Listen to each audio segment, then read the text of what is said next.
Wagwado Focarinos, and welcome to the Autodromo de Interlagos, which is not the track name. The actual track name is Autodromo Jose Carlos Pace, aka the Interlagos. So as you can see, we are rocking first position. We had a really good qualifying lap. We had a pretty decent lap. Very consistent, smooth.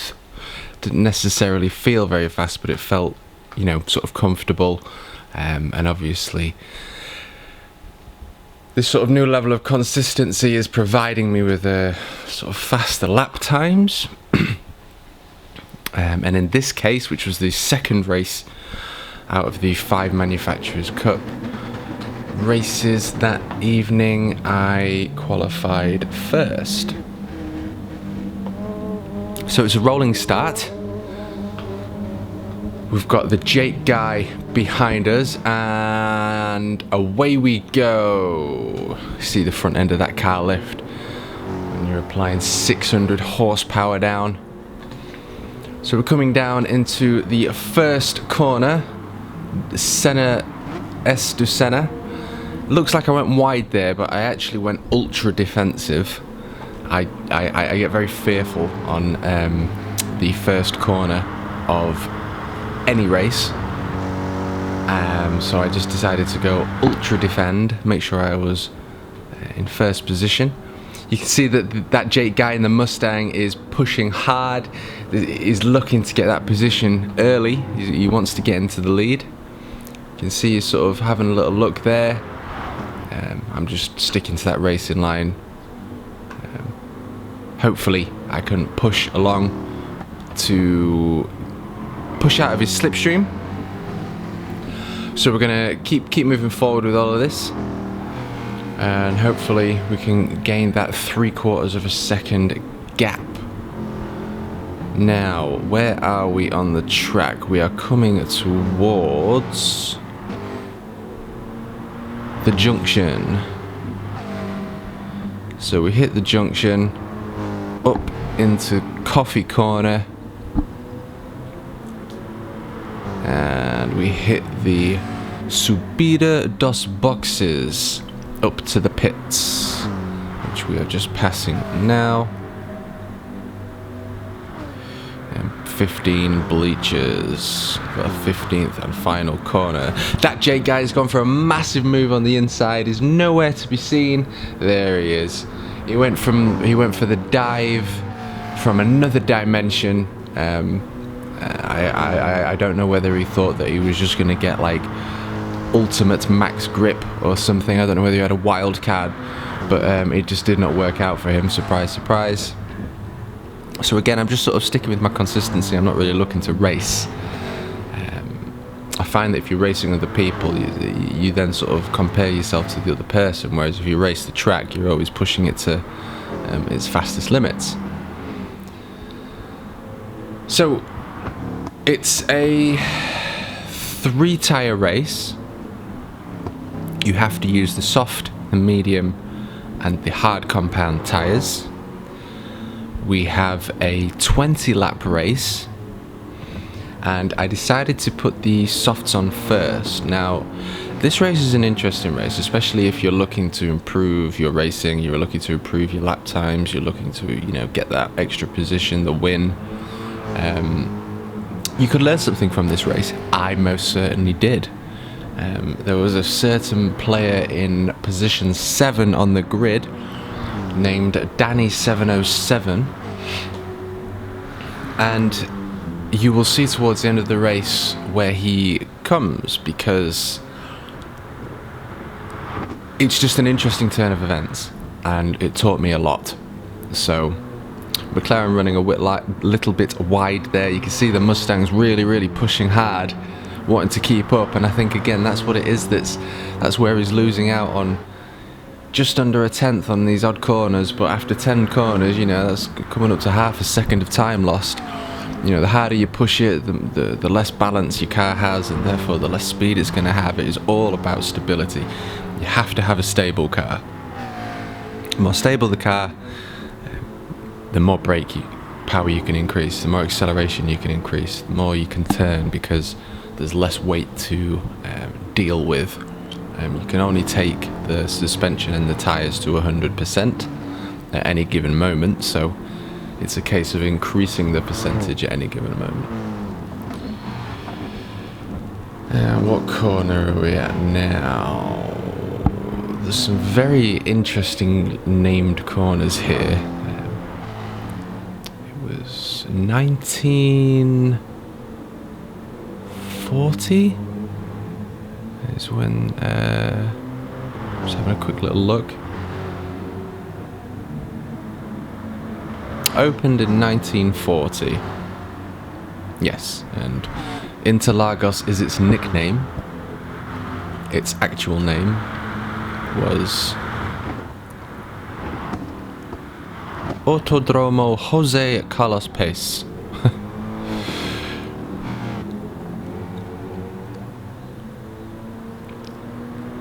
So we have just left little curve of the sun, which is the corner coming out of Senna S, and we are now entering Lakes Descent into corner 5, accelerating into corner, sorry, that was like corner 4, accelerating into corner 5, and now we're hitting the horseshoe, which is corner 6 and 7.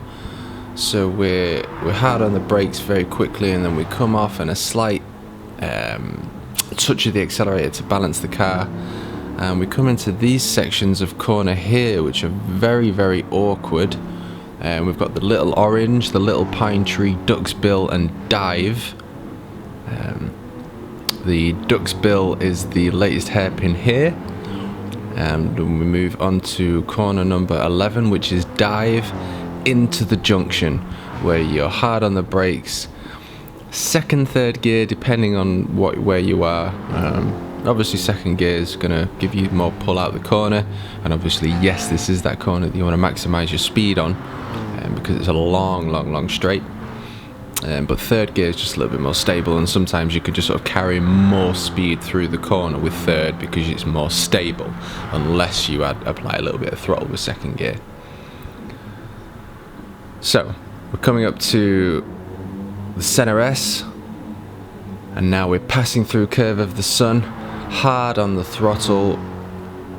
The more your tyres are worn out, sometimes you can run wide, so you do have to be careful as your tyres begin to decrease. Back into Lakes Descent, and you want to maximise that power there coming out. Sometimes you just have to straighten that car up right at the end as you're powering out, because it kind of wants to kick out on you. With it being downhill and you're turning with sort of maximum throttle.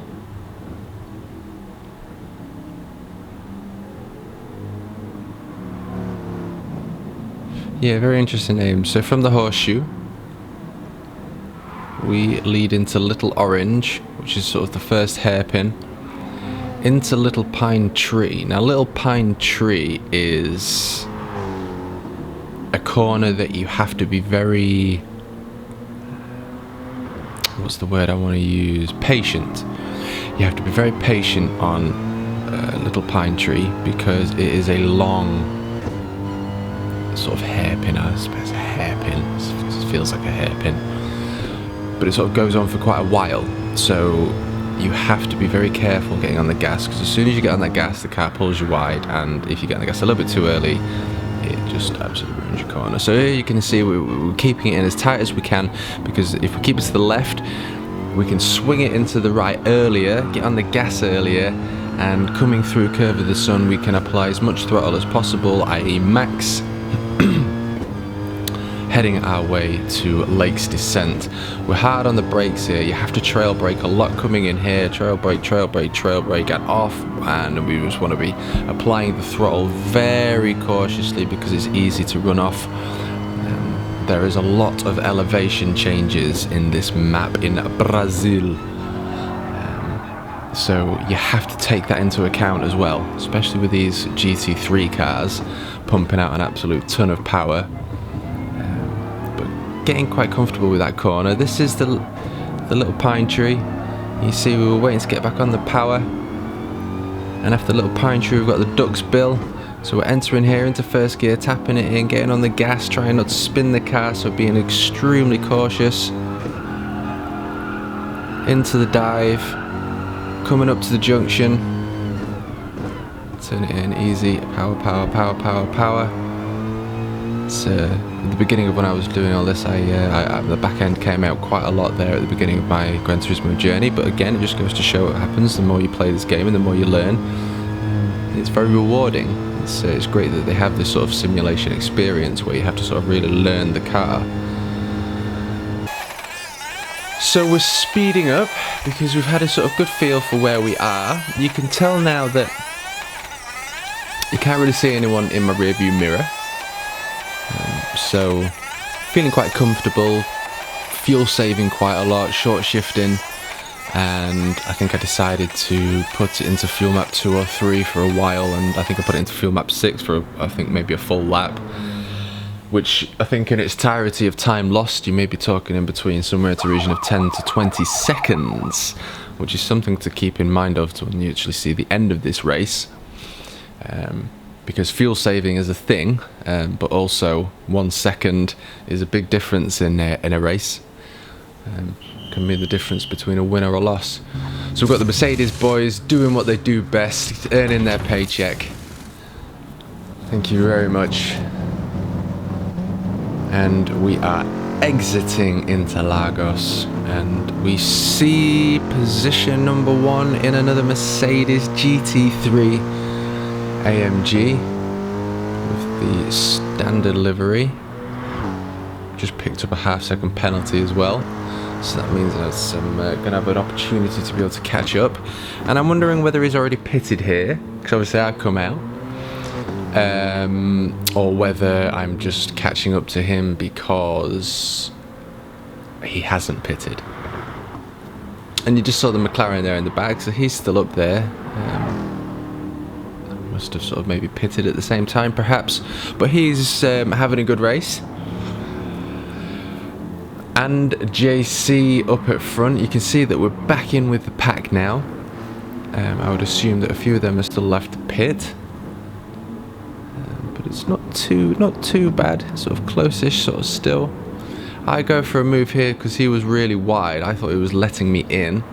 He closes the door, so I decide to back out so it doesn't punt him off or spin me out, sort of thing. Live to fight another day, so I wanted to get as close as I can on him here, so I was giving as much acceleration as I could out of the junction through to Coffee. We're in his slipstream, we're on his left, passing the pits, up to bleachers, into corner 1, Senna S. We've got the inside line. He's going to take it back. Nope. He backs out because he knows that would not have ended well, and I appreciate that because it's 2 people's races that gets ruined, not just 1. And he's going to serve his penalty as well. So I've got that position. He's serving his penalty. This guy just isn't a threat anymore. He's obviously on more worn tyres. So we're back in first position. I don't know where Jake Guy is. And I'm thinking to myself, well, I've got a big position here. So we carry on with the short shifting. We're thinking we'll save some fuel, but I think you can over fuel save, which is something to consider.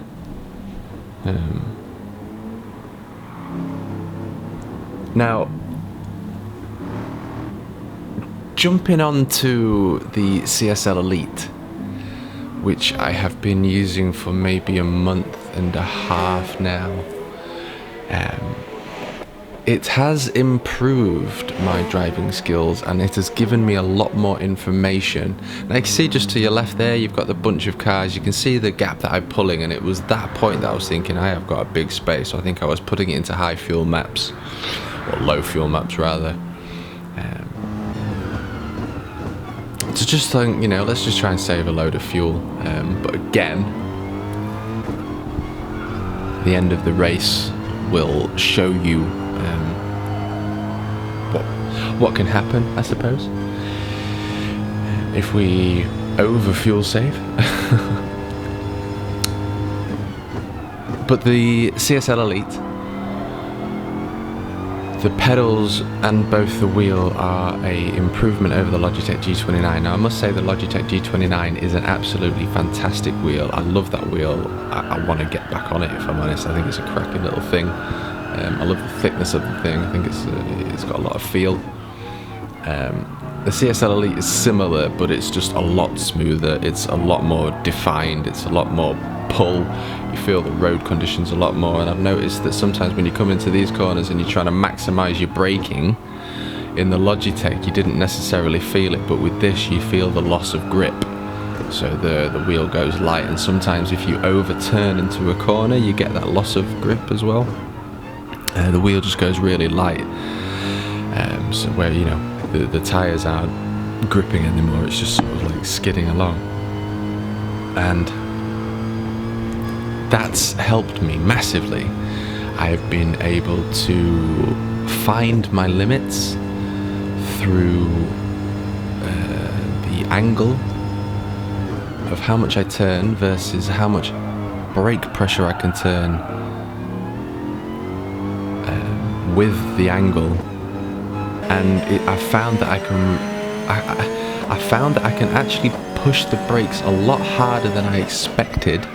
Going into tight corners, you can turn the car more than I expected. But again, like so here, that's one of those corners where I'm now much faster in. And this corner here, so you're coming out into first gear, balancing the throttle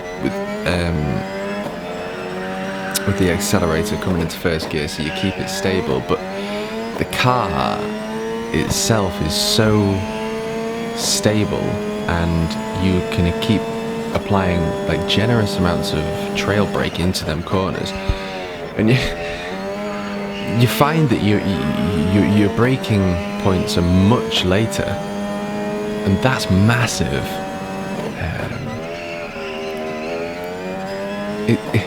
I suppose it's a little bit disorientating, especially when you're not in VR and you're just looking at a screen, because you've got the world around you, and then you've got your TV screen which is trying to replicate, you know, 3 dimensions.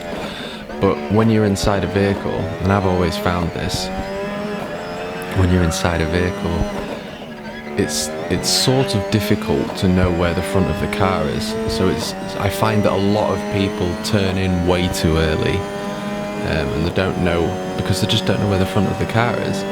And my advice is that the front of the car is a lot shorter than you think, so therefore you can brake later and turn in later, if that makes sense.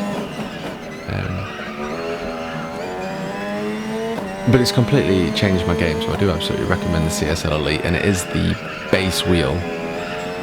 Like I mentioned, the force feedback is cracking. It's nice, it's heavy, it just provides apt force feedback. It's giving you every piece of information that you need. So it'd be interesting to know what the direct drive's like. But that's for one day. That's for one day. Now it looks like we're going into the pits, which we are. So we've already done pit stop number 1. So we've moved from the softs to the hards, and now we're coming up to our final stint on the mediums. Is it mediums? No, apologies. Softs, mediums, and now hards. So the final stint is on the hards. About to take a photo of the TMK AMG, look. Booyah. Mercedes boys doing what they do best, earning their paycheck. And fueling up. Bish bash bosh. Out we go. So at this point I'm thinking, well, this is interesting, where am I coming? I can see first position there, and I'm thinking, oh, has he pitted? Is this going to be a fight? Are we going to have to catch up, or is he going to pit? And I see position 2. So I ask the same question, am I in for a fight here, or do they need to pit? Let's find out. So our outlap. Now I see him in the number 4th position. Danny 707, where I mentioned earlier, he's there. Now you haven't seen him in my rearview mirrors for a long time, so strategy plays a very important part in this.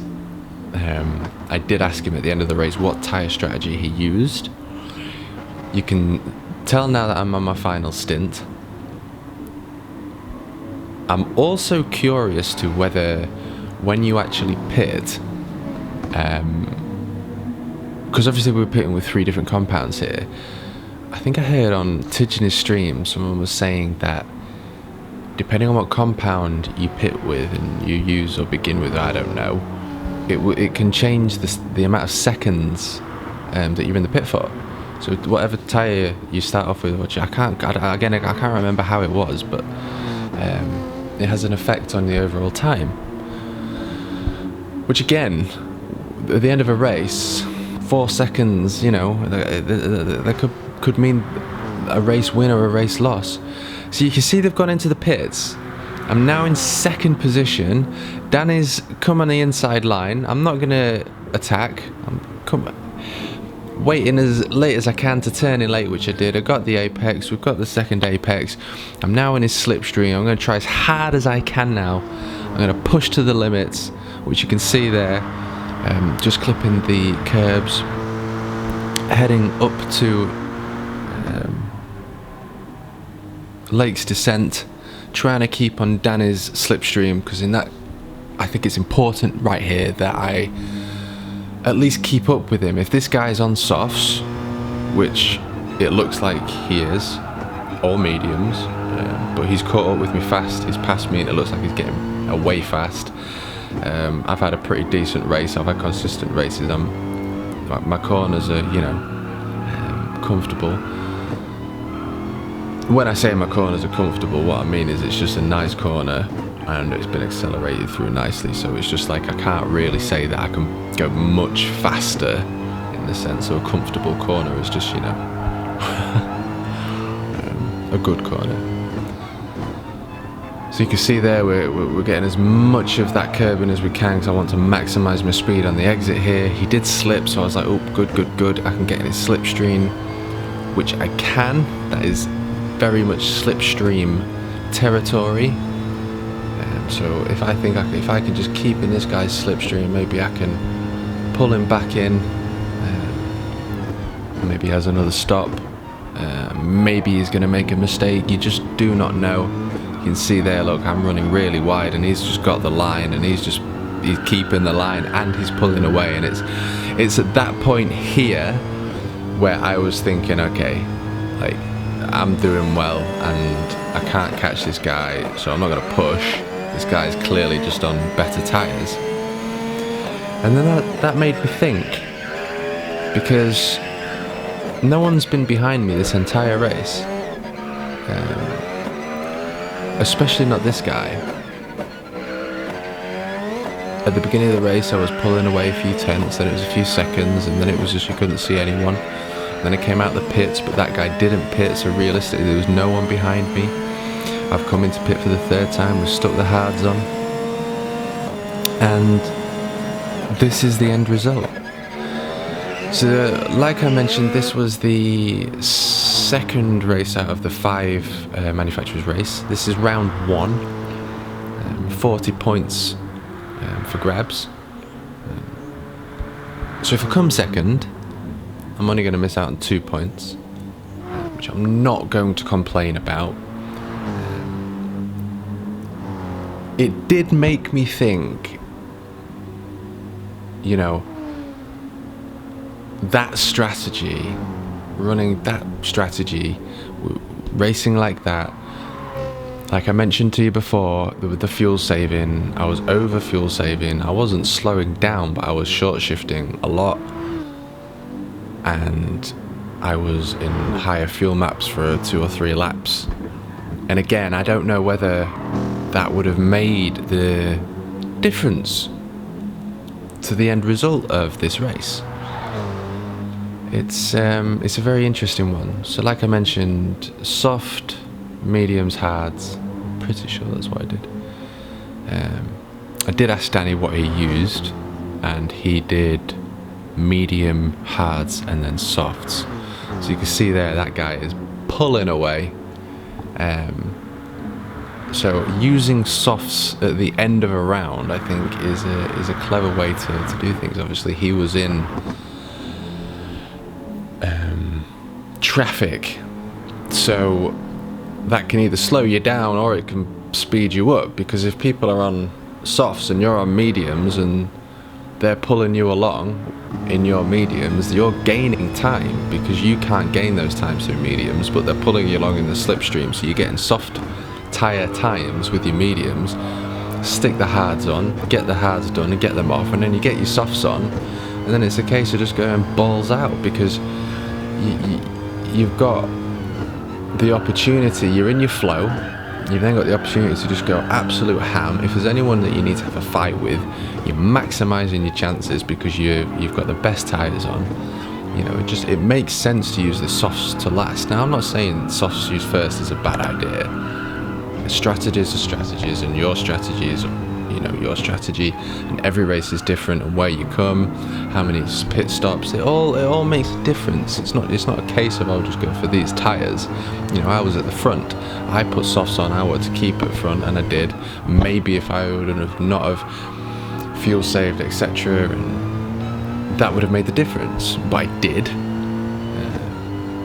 But I believe that perhaps mediums to begin with, even if I did have to fight with the Mustang, maybe he would have got in front because he was on the softs, but you know what, again, that would have given me his slipstream, and then I would have had my final stint now, right here on my softs. And if me and Danny had the same sort of speeds, then we would have maybe been sort of fighting right now, neck to neck, and that would have been a very, very interesting race.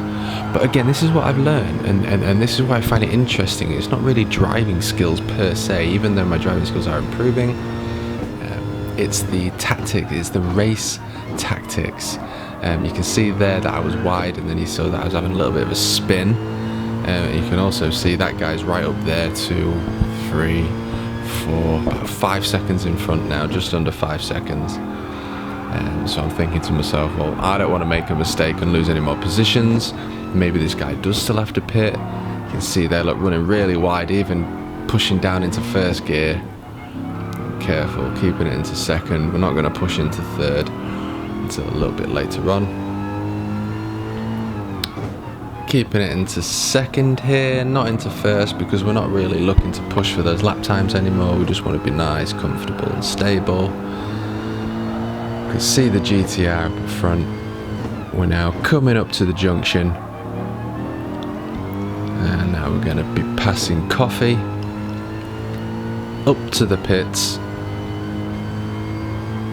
and passing the final corner here, which is bleachers, and I believe there's the checkered flag, and there we go. So that's what I've learned. I think it's important to take in the race situation in any race. I think Assetto Corsa Competizione would be more important to take in the race situation, tyre uses, etc, etc. But here we are, we finished at second place. I genuinely thought I was going to finish that. That really did shock me. Now, if I stayed with my same tyres and I didn't fuel save as much, I put an extra lap of fuel in, so that was a second, so maybe it was 3 seconds there. I do think I probably maybe pushing towards 3 seconds onwards with my fuel saving, because fuel map 6 is very, very slow. And I think I did a lap and a bit, and then I think 2 or 3 laps in 2 or 3 fuel map. And yeah, I realised that when you were doing the replays, you can actually move around in the car. So that's something for all you YouTubers. Thank you so much for watching. That was round 1 completed of Autodromo Jose Carlos Pace, aka Interlagos in the Mercedes AMG.